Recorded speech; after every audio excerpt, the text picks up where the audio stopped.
warahmatullahi wabarakatuh. Kami dari kelompok 4 ingin mempresentasikan hasil kerjasama kami mengenai pembunuhan dan kisos. Di sini saya akan menjelaskan tentang pengertian pembunuhan. Pembunuhan secara bahasa ialah menghilangkan nyawa seseorang.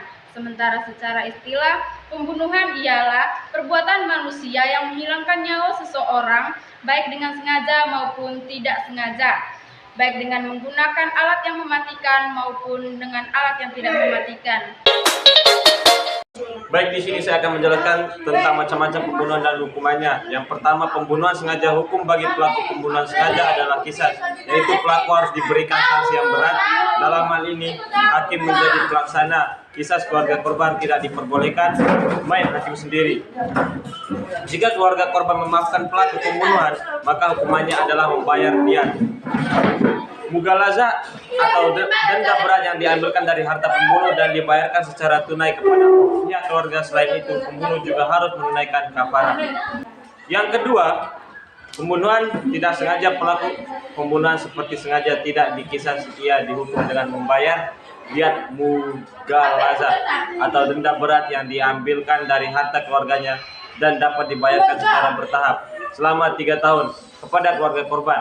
Setiap tahunnya sepertiga. Selain itu, membunuh juga harus melaksanakan kafarah sesuai dengan sabda Rasulullah SAW. Artinya, barang siapa membunuh dengan sengaja, ia diserahkan kepada keluarga terbunuh. Jika mereka keluarga terbunuh menghendaki, mereka dapat mengambil kisas, dan jika mereka menghendaki atau tidak mengambil kisas, mereka dapat mengambil dia berupa 30 ekor tikar, 30 ekor joda dan 40 ekor khalifah. Hadis riwayat Tirmizi. Hadis Rasulullah tersebut merupakan dalil diwajibkan dia mughalazah bagi pelaku tindak membunuh sengaja yang dimaafkan keluarga korban dan pelaku tindak pembunuh tidak sengaja. Pembunuhan tersalah adalah membayar diat atau mukhafah atau denda ringan yang diambilkan dari harta keluarga pembunuh dan dapat dibayarkan secara bertahap selama 3 tahun kepada keluarga korban setiap tahunnya. Denda-dendanya diat harta itu terdiri dari 5 macam hewan, 20 ekor unta berumur 4 tahun, 20 ekor unta berumur 1 tahun, dan 20 ekor unta jangan berumur 22 tahun. Pembunuhan secara berkelompok. Apabila sekelompok orang secara bersama-sama membunuh seseorang, maka mereka harus dihukum kisas. Diriwayatkan Imam Bukhari berikut dari Sa'id bin Musayyadah bahwa Umar radhiyallahu anha telah menghukum bunuh 5 atau 6 orang yang telah membunuh seseorang laki-laki secara zalim.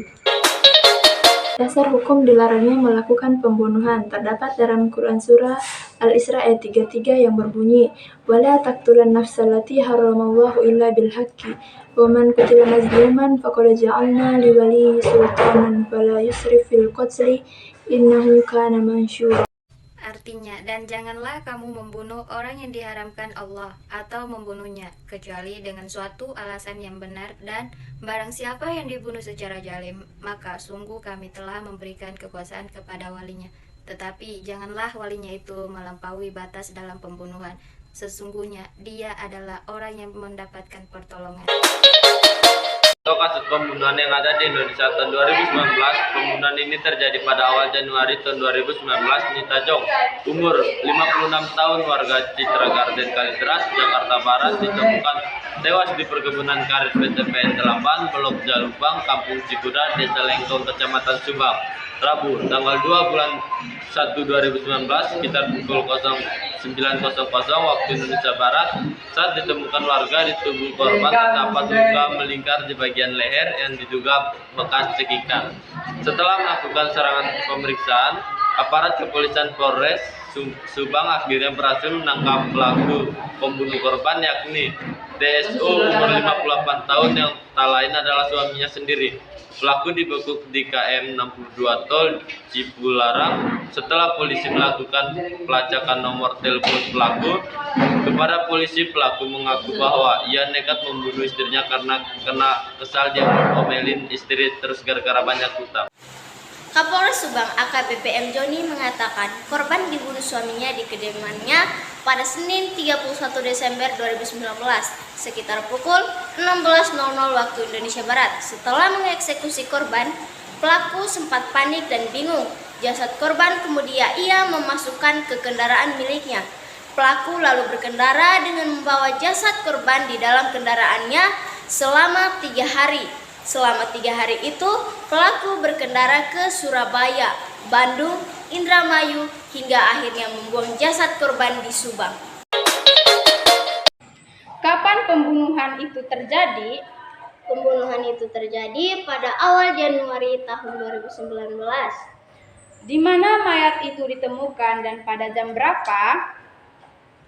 Mayat tersebut ditemukan tewas di perkebunan karet PT PN 8 Blok Jalupang, Kampung Cikuda, Desa Lengkong, Kecamatan Subang, Rabu, tanggal 2 bulan 1 2019 pukul 19.00 waktu Indonesia Barat. Siapa pelaku pembunuhan itu? Pelaku pembunuhan korban yakni inisial TSO umur 58 tahun yang tak lain adalah suaminya sendiri. Mengapa pelaku tersebut membunuhnya? Karena pelaku merasa kesal pada sang istri karena terus diomeli gara-gara banyak utang.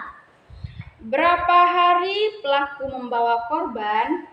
Pelaku membawa korban selama 3 hari.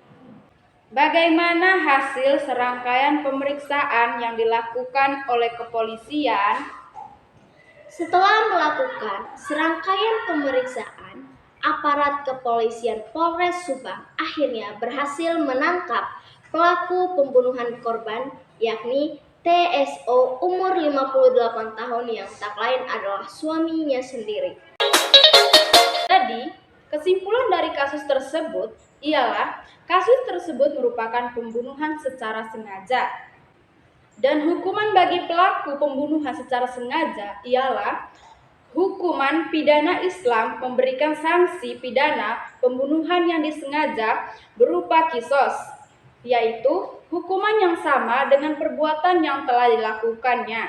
Oleh karena perbuatannya berupa pembunuhan, maka pelaku juga akan mendapatkan sanksi pidana pembalasan berupa dibunuh atau dihukum mati. Itu saja yang dapat kami sampaikan. Lebih dan kurangnya kami mohon maaf. Wabillahi taufiq wal hidayah. Wassalamualaikum warahmatullahi wabarakatuh.